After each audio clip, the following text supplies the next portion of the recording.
नमस्कार दोस्तों, और स्टडी विद ज्ञान प्रकाश में आप सभी का हार्दिक स्वागत है। यहाँ पर हम बात करेंगे इलाहाबाद हाई कोर्ट के एक ऑर्डर के बारे में, जो कि petitioner Shyam Babu and 312 others के सापेक्ष आया है। ये कुल मिला के देखा जाए तो 3 पन्ने का ऑर्डर है, और इस ऑर्डर की जो व्याख्या है वो सोशल मीडिया में अलग अलग तरीके से की जा रही है। बहुत सारे लोग इसकी व्याख्या इतनी खतरनाक कर रहे हैं कि मतलब कहाँ का तार कहाँ से जोड़ रहे हैं पता नहीं। और फिलहाल जो लोग सोशल मीडिया पे बहुत ज़्यादा सक्रिय रहते हैं, मुझे पता है कि वो सबसे ज़्यादा डिस्टर्ब भी होंगे। लेकिन कोई बात नहीं, यहाँ पर मैं आपको ये जो पूरा ऑर्डर है इसके बारे में सारी बातें आपको बताऊंगा। लेकिन सबसे पहले आपको समझना चाहिए कि इसका बैकग्राउंड क्या है। दोस्तों, आपको पता होगा कि आरटी एक्ट कब लागू हुआ था? 2009 में लागू हुआ था।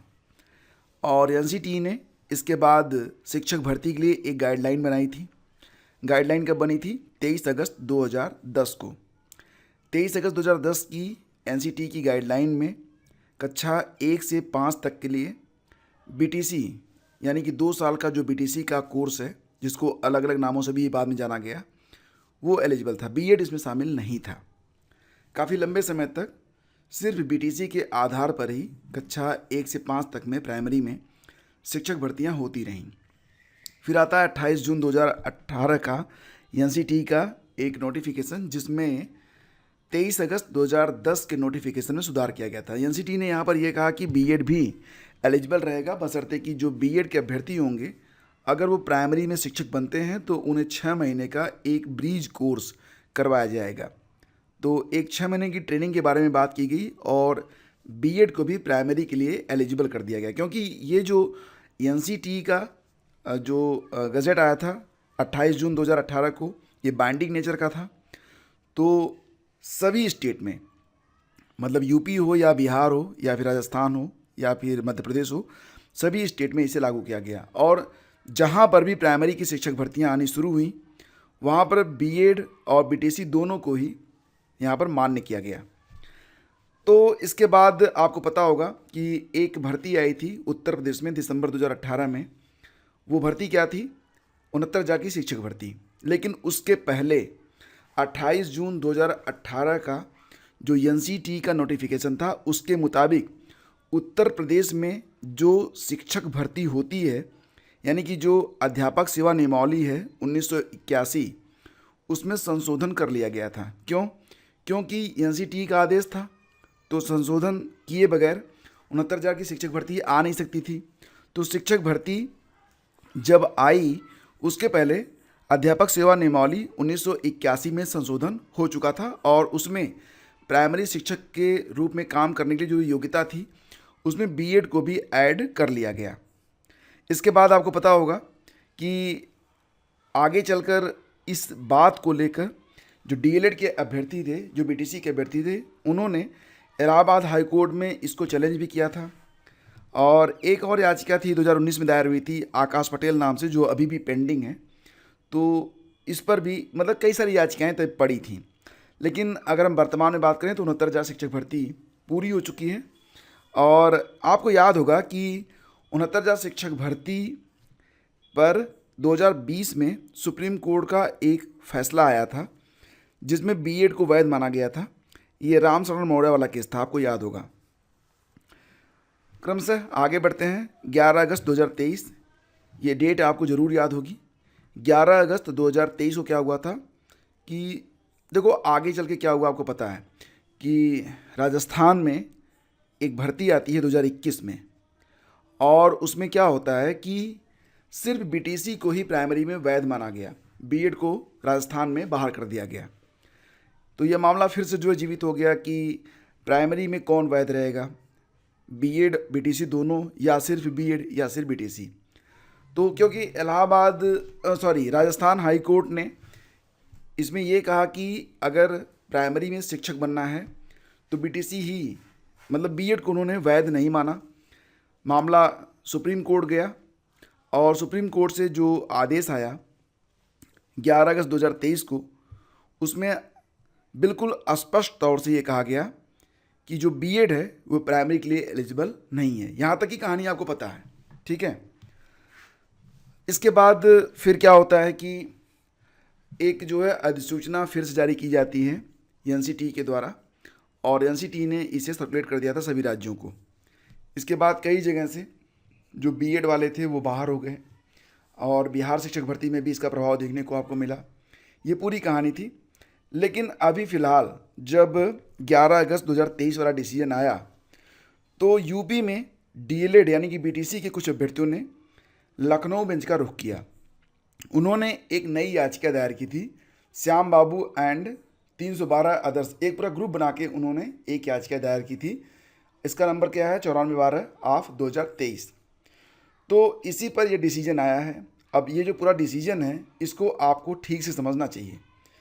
यहाँ पर दोस्तों कहा जा रहा है कि a notification was issued by National Council of Teacher Education on 28 जून 2018। 2018 को एनसीटी के द्वारा एक नोटिफिकेशन जारी किया गया था, जिसमें बीएड को एलिजिबल माना गया था। किसके लिए? Assistant teacher in class 1 to 5। ठीक है। तो इसके बाद amendments in the statutory rules were accordingly made in the state of UP, in state of Rajasthan, advertisement issued for appointment. अब यहाँ पर ये कहा जा रहा है कि इसके आधार पर, मतलब ये जो 28 जून 2018 वाला नोटिफिकेशन था एनसीटी का, उसके आधार पर उत्तर प्रदेश में भी जो नियम बनाए गए थे उनमें जो है सुधार किए गए, जैसा कि मैंने आपको बताया। इन the state of Rajasthan, Rajasthan राज्य में advertisement issued for appointment of the assistant teacher did not include such A qualification for appointment of assistant teacher in primary schools.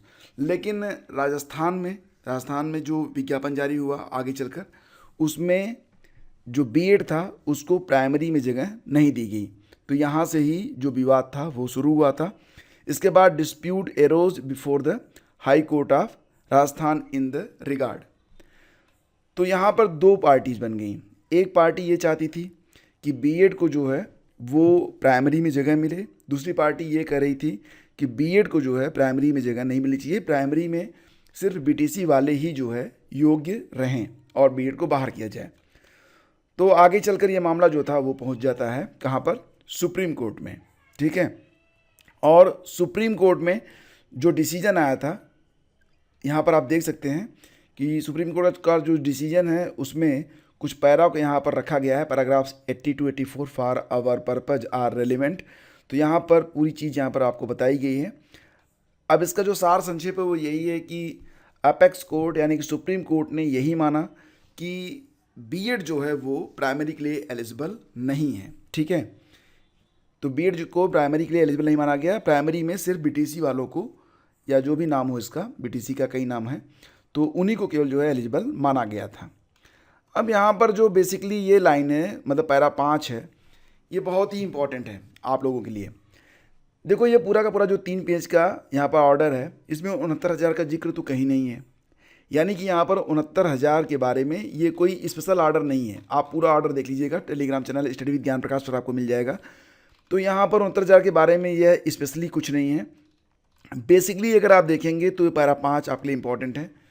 यहाँ पर यह कहा जा रहा है कि it is not the case before us that the state of UP has not agreed to the implementation of the communication issued by the NCT on 4 सितंबर 2023। तो यहाँ पर मैं एक बात और पुनः जो है आप लोगों को बताना चाहूँगा कि जब 11 अगस्त 2023 वाला जो आदेश था, जिसमें सुप्रीम कोर्ट ने ये कहा था कि कक्षा 1 से 5 तक के लिए प्राइमरी के लिए बीएड एलिजिबल नहीं है, तो उसके बाद यहाँ पर 4 सितंबर 2023 को एनसीटी ने सभी स्टेट को एक कम्युनिकेशन, एक जो है फिर से जो है इम्प्लीमेंटेशन के बारे में जानकारी जारी की थी। ये और ये कहा था कि क्योंकि सुप्रीम कोर्ट के द्वारा कक्षा 1 से 5 तक के लिए बीएड को वैध नहीं माना गया है, तो आगे जो है कक्षा 1 से 5 तक की भर्ती में बीएड वैध नहीं रहेगा। तो ये जानकारी जो है एनसीटी ने सर्कुलेट की थी 4 सितंबर 2023 को। तो that being so, we see no reason for the petitioners to assail the amendment made in the rules which are notified in furtherance of NCT notification dated 28 जून 2018। ठीक है। यहाँ पर कहा जा रहा है कि once the NCT has issued instructions for implementation of honourable apex court judgment in letter and spirit, we do not see any cause for the petitioners to question the validity of the rules imposed herein। तो यहाँ पर basically यहाँ पर ये बात कही जा रही है कि ये जो पेटिशनर हैं श्याम बाबू एंड 312 अदर्स, तो इन्होंने क्या कहा था, इन्होंने बस ये कहा था कि जो उत्तर प्रदेश की अध्यापक सेवा नियमावली है 1981 अध्यापक सेवा नियमावली 1981, जिसमें बीएड को जो बीएड हैं और बीटीसी हैं दोनों को ही प्राइमरी शिक्षक भर्ती के लिए योग्य माना गया है। तो यहाँ पर ये कहा जा रहा है कि अगर एक बार एनसीटी ने ये बात कह दी और इंस्ट्रक्शंस जारी कर दिए हैं कि 11 अगस्त 2023 वाला जो सुप्रीम कोर्ट का डिसीजन है वो अब मान्य होगा, तो उसके बाद यहाँ पर जो पेटिशनर मांग कर रहे हैं कि यूपी में जो अध्यापक सेवा नियमावली 1981 है उसमें सुधार होना चाहिए, यहाँ पर कोई मतलब इसका नहीं रह जाता है। The state government however is hereby directed to take the decision in furtherance of communication of NCT dated 4 सितंबर 2023। फिर भी यहाँ पर जो उत्तर प्रदेश सरकार है उनको निर्देश दिया जाता है कि वो जो अध्यापक सेवा नियमावली 1981 है जिसमें बीएड को इंक्लूड किया गया था कब 28 जून 2018 वाले नोटिफिकेशन के अनुसार, तो उसमें थोड़ा सा सुधार कर लें, क्योंकि एनसीटी ने अब उनको फिर से जानकारी दी है 4 सितंबर 2023 वाले अपने नोटिफिकेशन या कम्युनिकेशन में कि अब जो है सुप्रीम कोर्ट का जो डिसीजन है उसके बाद बीएड वाले जो है वो प्राइमरी में एलिजिबल नहीं है। और ये जानकारी क्योंकि सभी स्टेट को दी गई है तो यूपी को भी दी गई, तो अब जो अध्यापक सेवा नियमावली है उसमें सुधार वो कर लें, बस इतनी सी बात यहाँ पर है।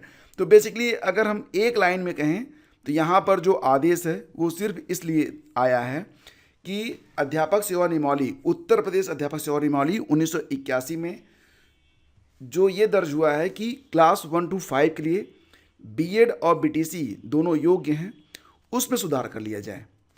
और क्योंकि यहाँ पर एनसीटी ने ये बात पहले ही कह दी थी कि बीएड जो है वो अब प्राइमरी के लिए एलिजिबल नहीं होगा, इसीलिए ये जो यहाँ पर पेटिशन थी, रीट पेटिशन, इसको जो डिस्पोज ऑफ कर दिया गया है, मतलब इसको समाप्त कर दिया गया है। बस इतनी सी बात है। मतलब यहाँ पर उन्नतजा शिक्षक भर्ती के ऊपर कोई प्रभाव नहीं है और ना ही उन्नतजा शिक्षक भर्ती के बारे में ये डिसीजन है। ये डिसीजन सिर्फ इसके बारे में है कि श्याम बाबू एंड अदर्स ने जो ये कहा था कि बीएड को लेकर उत्तर प्रदेश में जो नियमावली है उसमें सुधार किया जाए, तो पहले से कह दिया गया कि नियमावली में जब एनसीटी ने कह दिया तो नियमावली में सुधार कर लिया जाएगा। और क्योंकि एनसीटी गवर्नमेंट बॉडी है शिक्षक भर्ती के बारे में, तो अगर उसने आदेश जारी कर दिए हैं, कम्युनिकेशन कर दिया है, तो उसके बाद तो अब कोई स्टेट जो है जब प्राइमरी में शिक्षक भर्ती करेगा तो बीएड को तो इंक्लूड करेगा नहीं, इसीलिए ये जो पेटिशन है ये मूल्यहीन है और इसको जो है डिस्पोज ऑफ कर दिया गया है। और उत्तर प्रदेश सरकार को ये कहा गया है कि भैया आप लोग भी जो मतलब अध्यापक सेवा नियमावली 1981 है उसमें एक लाइन काट दीजिए कि बीएड वाले एलिजिबल हैं, बस इतनी सी बात है, ठीक है। और यहाँ पर मेरे हिसाब से जो 69,000 शिक्षक भर्ती के अभ्यर्थी हैं उनको डरना नहीं चाहिए, ठीक है। देखो डरेंगे तो और भी दिक्कत होगी, डरना नहीं चाहिए। आप लोगों को जॉब करते हुए लगभग 4-5 साल हो रहे हैं, तो बिल्कुल जो है ये बात मानवता के आधार पर भी हर जगह आपकी सुनी जाएगी, मानी जाएगी। और इसमें अगर देखा जाए तो गलती किसकी है? गलती तो जो अभ्यर्थी हैं उनकी कुछ नहीं है। जो विज्ञापन जारी होता है, जो नोटिफिकेशन जारी होता है, उसी के मुताबिक अभ्यर्थी वहाँ पर आवेदन करते हैं और जो नियमावली बनती है उसी को वो फॉलो करते हैं। कोई ज़बरदस्ती थोड़ी गया है उसमें, ठीक है। तो जो लोग जॉब में हैं वो लोग जॉब करते रहें, आगे जो भी न्यूज़ होगी मैं आपको बताता रहूँगा। लेकिन आप लोग डरिए मत, आराम से अपनी नौकरी को करिए। और हाँ, ये बात ज़रूर है कि अब आगे अगर कोई शिक्षक भर्ती आती है तो ऐसी कंडीशन में बीएड वालों को शायद अवसर ना मिले, शायद क्या डेफिनेटली अवसर नहीं मिलेगा प्राइमरी में, बाकी जगह तो आप ही हैं। Thank you so much. Video अच्छा लगा तो लाइक और शेयर कर दीजिएगा। अगर आपको लग रहा है कि यहाँ पर जो जानकारी मिलती है ऑथेंटिक होती है, थोड़ी सी देर हो जाती है मुझे क्योंकि बहुत सारे काम रहते हैं, और मुझे लगता है कि जो भी जानकारी आपको दी जाए वो करेक्ट फॉर्म में होनी चाहिए, कोई अफवाह नहीं होनी चाहिए। तो अगर आपको हम पर भरोसा है, चैनल पर भरोसा है, तो प्लीज़ इस वीडियो को लाइक और शेयर ज़रूर कीजिएगा। Thank you.